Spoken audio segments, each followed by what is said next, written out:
Hello, and welcome to the AMA Update video and podcast, an ongoing series covering a range of healthcare topics affecting the lives of physicians and patients.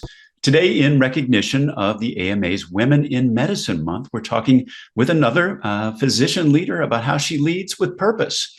That's this year's theme for Women in Medicine Month. I'm joined today by Dr. Betty Chu, Senior Vice President, Associate Chief Clinical Officer, and Chief Quality Officer at Henry Ford Health System in Detroit. Dr. Chu also serves on the AMA Council on Medical Service. I'm Todd Unger, AMA's Chief Experience Officer in Chicago. Dr. Chu, it's a pleasure to have you back. Hi, great to see you, Todd. It's wonderful to see you again. And this time I'm seeing you in your office and not in your living room, which harkens back to when we last talked, which was August of 2020, right in the heat of the first big kind of surge of the pandemic in summer. When you look back on leading your health system's response during the pandemic, what do you think you got? What do you think got you through this personally and professionally during that very, very difficult time? Yeah, it's amazing to think about where we were and where we've come. And I so appreciate the conversation today and the recognition of women in medicine.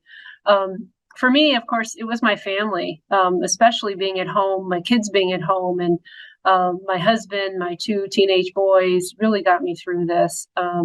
It was a daily waking up and, of course, doing the work and being committed to taking care of our patients as well as our employees and getting them through the pandemic.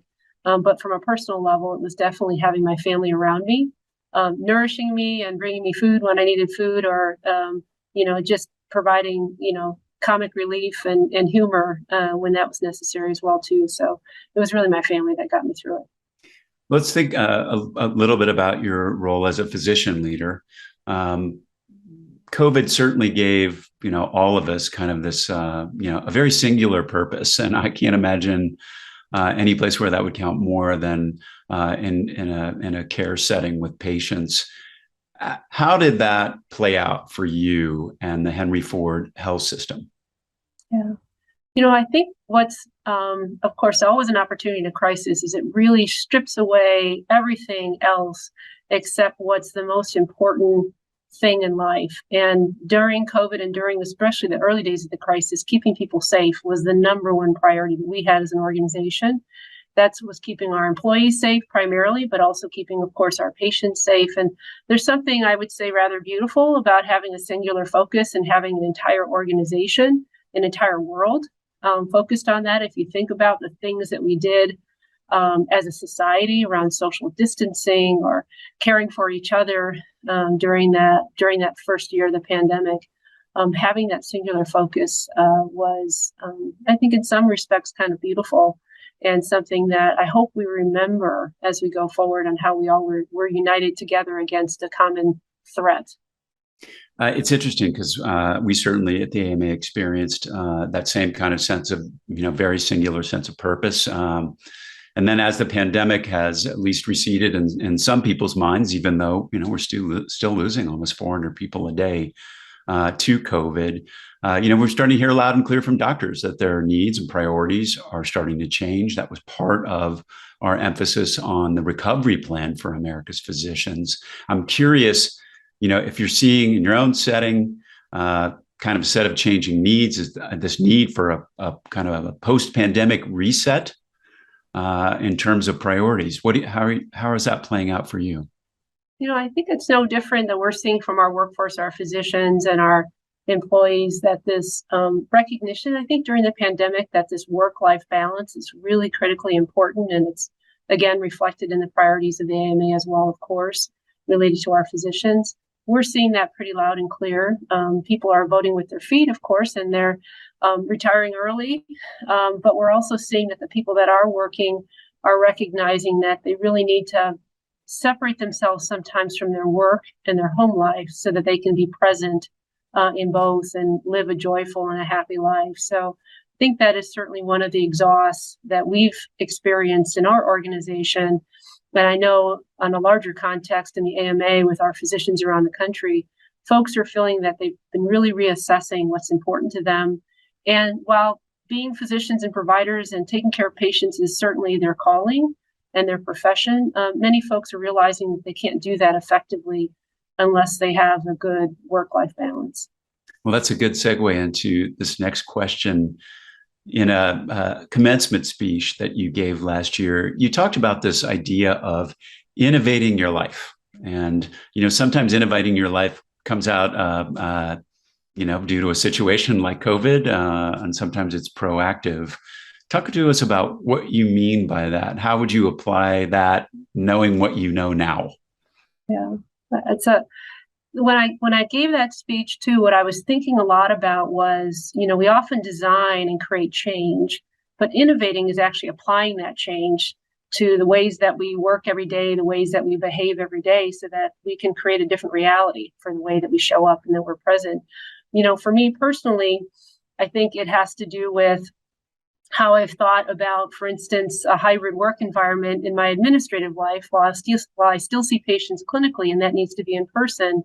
Can I, like many people around the country, think about that hybrid work life in a way that allows me to still be effective, get the things that I need to done from a goals and outcomes perspective for my employees, for my patients, for my employer. However, can I do it in a way that allows me to still have time for myself? And so that I make sure that I'm coming to my work environment whole and present. And some of that is eliminating a commute, one day a week, instead of driving the 35 minutes that I have on my commute one way.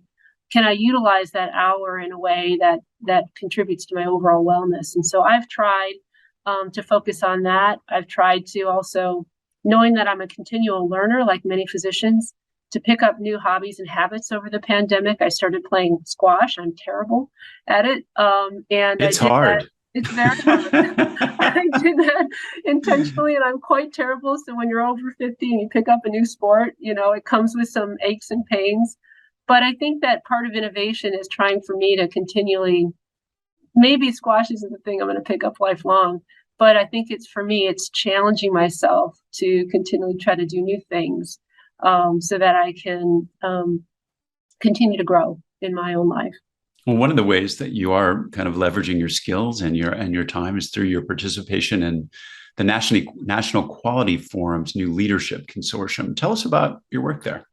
Yeah, it's a really wonderful opportunity at NQF and with this leadership consortium to really identify one singular key priority. Again, it's going back to that having focus. And the thing that the group has really decided to focus on with this large stakeholder group is the issue of social determinants of health data collection and usage.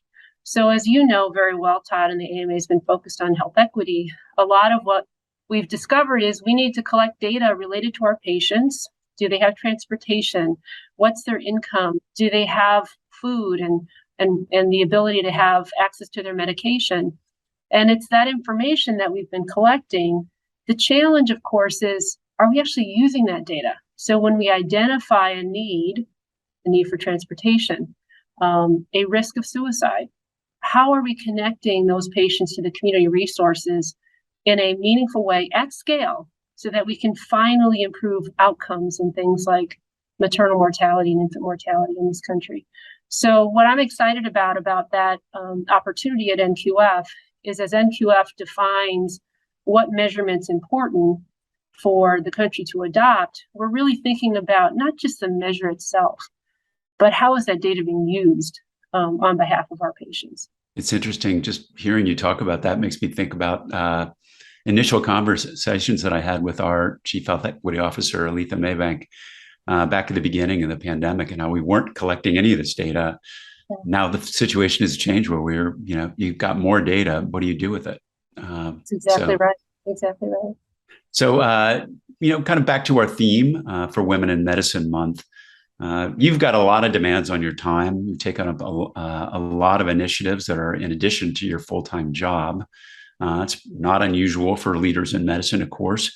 When it comes to managing stress, we pulled another quote from you. You said, "If I can't say no, my yes means nothing." So when you think about your advice to other women physicians who hope to be on a leadership path, and what is now incredibly hard thing to do, balancing career, family, knowing when to say no, what advice would you give them? Yeah, it's And that quote, which I've been using for many, many years, still resides as a sticky note on my desktop now to this day, because it's a continual process of reminding yourself, especially like many caregivers, and especially many women, we have a tendency to want to say yes because we want to help. We want people to like us. Maybe it's because we want to show that we're all in and we can be competent and participate. And of course, the thing that I've had to learn over time is that there's no possible way that I can do everything, of course. And then if I say yes to everything, I'm certainly not going to be good at all of those things. And then that's going to diminish my effectiveness. It's going to diminish my ability to be successful, not only for myself, but for the people that I'm serving. So I try to maintain that discipline, because saying yes to something means I'm going to be all in. It's going to mean that I'm going to be fully committed to the outcomes, to the people that are surrounding me, that are contributing to that outcome. And in order to do that, I absolutely have to say no to things that I can't add value to, or that perhaps aren't value added to me or to my goals, my personal goals. There's a lot of things that you can work on in life. And I think being very focused and deliberate about those things that you can contribute to is critically important if you're going to be successful. Well, thank you, Dr. Chu. I want to close with just a return to our theme of leading with purpose. You've got a ton of experience in your life. You've been able to think through a lot of these things about your sense of purpose and your focus. What advice do you offer those physicians, maybe newer in the field, on finding their purpose and innovating in their lives? Well, for me, I know, and I can only speak for myself, I've really had a personal goal, and I think I've said this to you before, Todd, of I really want to use my skills to serve the most amount of people. And what I mean by that is your skills you acquire over time. So 15 years ago, 20 years ago, when I was primarily delivering babies, there was a capacity and ability for me to serve my patient population. And I wanted to use my skills in a way that allowed them to feel loved and cared for and connected. And so as my skills have grown over time, as I've acquired new skills through administrative work or through leadership or through the AMA, quite frankly, I've tried to think about how does the acquisition of those new skills apply to certain problems that we're trying to solve. And it's turned out that as I've done that, the problems that I'm able to solve now are bigger, and they've involved more people.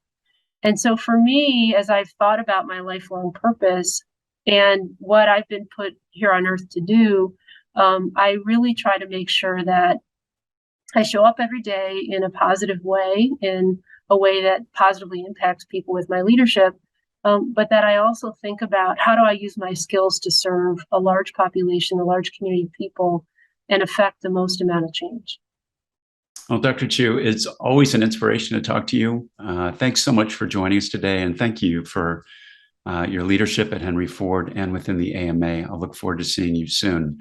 That wraps up today's episode. We'll be back with another episode on this AMA update. You can find all our videos and podcasts at ama-assn.org/podcasts. Thanks for joining us today. Please take care.